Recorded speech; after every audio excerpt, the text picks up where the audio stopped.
Ang post na ito ay isang emotional viral story tungkol sa isang matandang mag-asawa o matandang tao na sinasabing pumanaw habang patuloy na naghahanap buhay.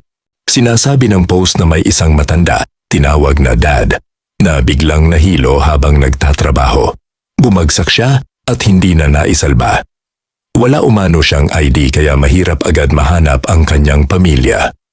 May panawagan sa publiko na tulungan siyang makilala at mahanap ang kanyang kamag-anak. May mensahe rin ng pagdadalamhati at respeto sa kanyang sipag kahit sa katandaan.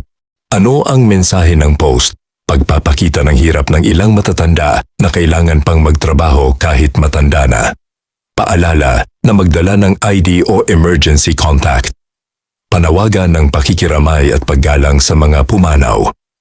Importanteng tandaan, maraming ganitong posts online ang pinalalaki o hindi kumpleto ang detalye, kaya dapat maging maingat at i-verify muna kung totoong balita bago paniwalaan o i-share. Sa madaling sabi, isang nakakaantig na kwento ito tungkol sa sipag at sakripisyo ng isang matanda na nagsisilbing paalala sa kahalagahan ng pag-aalaga sa sarili at pagkakaroon ng identifikasyon para sa emergency.